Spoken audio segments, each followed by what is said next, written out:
네, 미국 사상 최악의 총기 참사로 기록된 플로리다주 올랜도 총격 사건의 경위가 속속 드러나고 있습니다. 아프가니스탄계 미국인인 용의자는 2001년 9.11 테러 때 매우 기뻐하는 등 이상 행동을 보였다고 합니다. 네, 이러한 잔인한 총기 난서로 목숨을 잃은 희생자들을 위해서 전 세계가 애도하고 있습니다. 오늘도 보도국 백나리 기자와 자세한 얘기 나눠봅니다. 안녕하세요. 네, 안녕하세요. 전 세계가 정말 놀랐습니다. 이런 최악의 총기 사건 아직 조사 중인데 용의자에 대한 증언도 속속 나오고 있어요. 어떤 사람이었나요? 그 주변 사람들의 이제 증언이 속속 나오고 있는데요. 그러니까 2001년에 세계를 정말 충격과 경악으로 몰아넣었던 9.11 사태가 있었잖아요. 그때 이 오마르 마틴이라는 지금 이 용의자가 그때 당시에 고등학생이었습니다. 그때 당시에 고등학교 동창들의 얘기를 들어보니까 그때 당시에 그 쌍둥이 빌딩으로 비행기가 날아와서 충격할 때, 그러니까 그때 그 빌딩이 무너져 내릴 때 다들 너무나 놀라고 공포스럽고 충격을 받아서 깜짝 놀라 있을 때 단 한 명만 기뻐서 날뛰면서 발을 굴렀다는 거예요. 근데 그 한 명이 바로 지금 이 용의자입니다. 그러니까 그 정도로 약간 이상행동을 보일 정도였는데 그때 당시에 9.11 테러가 났을 때 오사마 빈 라덴, 이 9.11 테러를 주도했던 오사마 빈 라덴이 우리 삼촌이다라는 약간 허풍식의 얘기를 하고 다니기도 하고 미국이 9.11 테러를 당할 만한 짓을 했다 이런 얘기를 하고 다니기도 했다고 해요. 근데 그게 고등학교 때뿐만이 아니라 이제 이 오마르 마틴이라는 용의자가 그 사설 보안 업체에서 일을 했었는데요. 그때 직장 동료들의 얘기를 들어보면 직장 동료들이 나 이번 사건을 듣고 하나도 놀라지 않았다. 왜냐하면 이 오마르 마틴이 늘 사람을 죽이는 얘기만 했기 때문에 언젠가 이런 사건을 벌이리라고 예견을 할 수도 있었기 때문이다. 그러니까 평소에 늘 화가 나 있고 늘 성차별적이고 늘 인종차별적인 얘기를 하면서 사람을 죽이겠다 이런 얘기를 해왔다는 거예요. 정상적이지가 않았네요. 그렇죠. 그러니까 정상적인 모습이라기보다는 좀 비정상의 모습들이 많았고 그리고 전부인 얘기를 들어봐도 수시로 폭력을 행사했다. 그리고 늘 화가 나 있었고 아주 사소한 이유, 그러니까 이를테면 빨래가 마르지 않았다. 왜 빨래를 제대로 말리지 않았느냐라면서 폭력을 행사하기도 했던 평소에 좀 그런 폭력적인 성향과 좀 비이성적인 부분들을 많이 갖고 있었던 용의자로 밝혀졌습니다. 네, 그렇습니다. 이번 테러가 일어났을 때 이슬람 국가 IS가 발생할 IS의 지령을 받고 이뤄진 게 아니냐 이런 말들이 있었는데 일단은 자생적인 테러로 결론이 난 것 같아요. 네, 이 테러 방식에 크게 나눠보면 두 가지가 있을 수가 있는데요. 하나는 이제 외국에 있는 어떤 중동이나 여러 각지에 있는 테러 단체에서 이제 사람을 잠입시켜서 미국에서 그래서 테러를 벌이는 방식들이 있을 수가 있고요. 하나는 자생적 테러리스트라고 해서 미국 안에 있는 미국인 이 그런 어떤 이슬람 극단주의에 경도되면서 벌이는 테러로 이렇게 크게 나눠볼 수가 있는데 이번에 벌어진 이 올랜도 총격 사건 같은 경우에는 두 번째로 볼 수 있을 것 같아요. 어떤 외국에서 잠입한 게 아니라 이제 아프가니스탄의 미국인이 이슬람 극단주의에 경도되면서 그런 어떤 이번 테러를 혼자 기획하고 이렇게 범행을 한 것으로 보이는데요. 그래서 이 조사를 해보니까 이 오마르 마틴이라는 용의자가 2011년과 12년에 사우디아라비아로 성지순례를 다녀왔다고 해요. 근데 성지순례를 다녀온 것만으로는 어떤 테러리스트라고 의심할 수는 없고요. 하지만 이 용의자가 이슬람 극단주의에 경도되면서 그때 당시에 혹시 그 사우디 그 중동의 메카를 방문을 하면서 그 이슬람 극단주의 테러 단체들과 혹시 접촉이 있었던 것이 아닌가 이런 부분에 대한 조사가 지금 좀 이루어지고 있고요.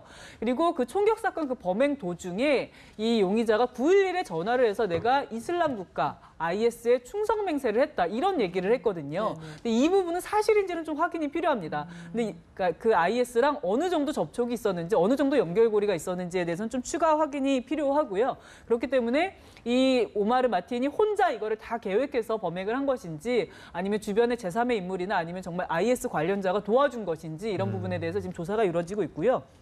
그런데 이 용의자가 올랜도에 있는 디즈니랜드를 돌아본 적이 있다고 해요. 그거를 테러 대상으로 삼고 한번 거기에서도 테러를 할 수 있는지 한번 돌아본 것이죠. 사전 조사를 그렇죠. 약간 취약 지역이네요, 다. 그렇죠. 보면 디즈니랜드 같은 경우에는 거기에 누가 총 갖고 가는 사람이 없잖아요. 그리고 거기 경비도 굉장히 허술하다고 하면 좀 이상하지만 거기에는 사람들이 다 놀러 가고 기쁜 마음으로 그렇게 하는 거기 때문에 거기에 어떤 그 경호 요원이라든지 이런 사람들이 총을 갖고는 있겠지만 그렇게 막 경비가 아주 탄탄한 곳은 아니거든요. 근데 만약에 거기에서 진짜 총기 난사를 벌였으면 어린이를 포함해서 너무 많은 사람들의 희생이 있을 수도 있었던 그런 끔찍한 부분들이 좀 있고요. 여기에 대해서 이 테러라기보다는 어떤 동성애나 이런 부분에 대한 증오 범죄 아니겠느냐. 어떤 이슬람 극단주의나 뭐 이런 거라기보다는 증오 범죄로 봐야 하지 않느냐라는 분석도 나오고 있습니다. 네. 그리고 이 총격 당시의 상황들도 속속 이제 드러나고 있는데 사실 뭐 인질로 이렇게 잡고 또 위협하기도 하지 않았습니까? 그렇죠. 그 상황이 계속해서 나왔는데 클럽 안을 구석구석 다니면서 또 총기를 난사했다고요. 그 안에 한 예. 300명 정도가 있었으니까 클럽이 작은 클럽은 아니었던 것 네. 같아요. 그런데 한 명이 들어가서 지금 10명 가까이 목숨을 잃게 하고 또 10명 넘게 이렇게 다치게 한 사건인데요. 그 안에서 이 용의자가 들어왔을 때 이 아들, 그러니까 한 30살 정도 된 에디라는 사람이, 에디 예. 저스티스라는 사람이 이제 엄마에게 문자를 다급하게 보냈나 봅니다. 그때 엄마한테 엄마 나 지금 예, 지금 화면 보면 내부 구조도 나오고 네네, 있는데 이렇게 내부 상당히 구조가 넓네요. 예, 꽤 넓은데요. 이 안에서 이제 용의자가 들어오니까 이 에디라는 사람이 화장실, 여자 화장실로 너무 다급한 마음에 숨은 거예요. 거기에서 예. 이제 엄마한테 문자를 보내기 시작합니다. 그런데 이게 새벽 시간이었거든요. 그러니까 엄마가 자다가 그쵸. 새벽 2시에 일어나서 보니까 아들이 문자를 보냈는데 엄마 총격 사건이 벌어졌어요. 클럽에서. 근데 지금 내 여자 화장실에 숨어 있는데 빨리 경찰에 신고를 해달라면서 1분마다 문자가 오는데 엄마가 그걸 보면서 얼마나 마음이 그쵸. 정말 애가 타셨겠어요. 그런데 이 아들이 보낸 문자를 보면 내가 여자 화장실로 급하게 숨어 들었는데 그가 오고 있어요. 테러범이 나한테 지금 오고 있다. 너무 겁이 난다.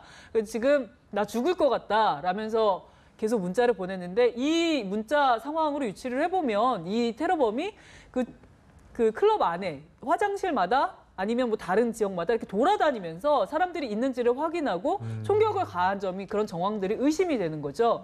그래서 이 엄마가 너무 놀라서 경찰에 신고를 하고 그 현장으로 뛰어갔는데 그래서 얼마나 기다렸겠어요. 아들의 생환을 정말 간절하게 그렇죠. 기다렸는데 결국 아들은 주검으로 돌아오는 안타까운 사건이 있었습니다. 참 안타까운 일인데 이 총격 사건의 사망자랑 부상자까지 합해서 100명이 넘잖아요.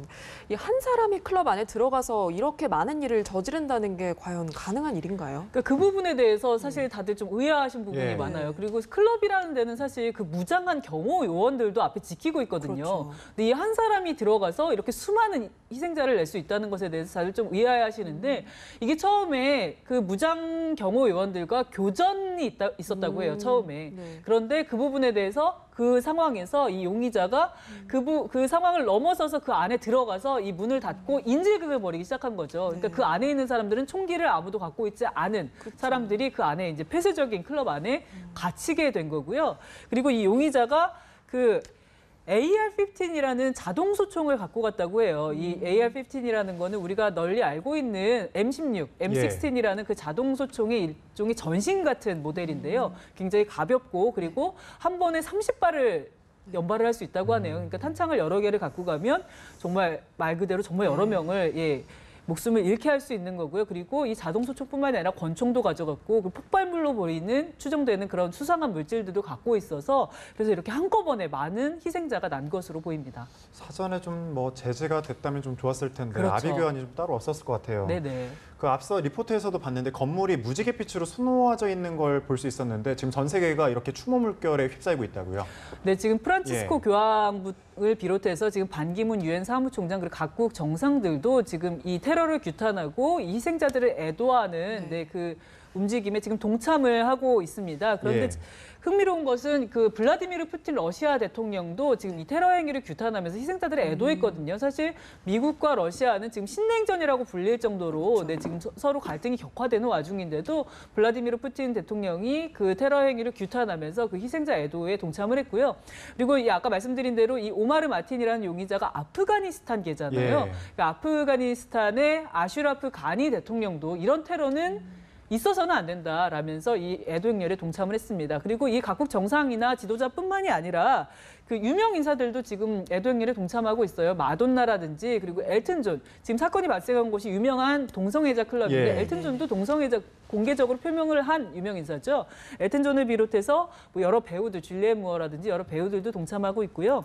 온라인에서는 그 트위터나 페이스북을 통해서 우리 올랜도를 위해서 기도하자. 사랑이 치유의 방법이 된다라는 얘기들이 이렇게 전 세계적으로 퍼져나가고 있고 그리고 미국의 뉴욕이라든지 프랑스, 스페인 등지에서 추모 행사가 있었고 우리나라에서도 어제 서울의 홍대 입구 쪽에서도 소수의 시민들이 모여가지고 이 올랜도 총격 상황을 애도하는 그런 행사를 열었다고 합니다. 예. 그렇습니다. 이 미국 시민들도 애도하는 마음을 가지고 부상자들을 위해서 헌혈에 나섰다고요. 네, 이 올랜도 시민들은 지금 아마 정말 이렇게 앞을 분간하기 어려울 정도로 그렇죠. 충격이 심하실 예. 것 같아요.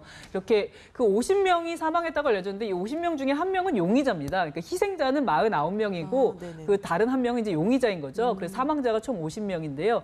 이렇게 많은 이제 사망자가 나오고 부상자도 53명이나 되면서 이 중에는 그 총기 사고로 인한 부상은 그렇게 가벼운 게 아니거든요. 그렇죠. 그냥 팔다리 스친 정도가 아니고 굉장히 중태에 빠진 분들도 많으실 텐데 그렇기 때문에 이 올랜도의 시민들이 자발적으로 헌혈센터 앞에 줄을 서기 시작한 거예요. 그렇게 하다 보니까 수백 명이 그 앞에 줄을 서가지고 헌혈을 하게 됐고요.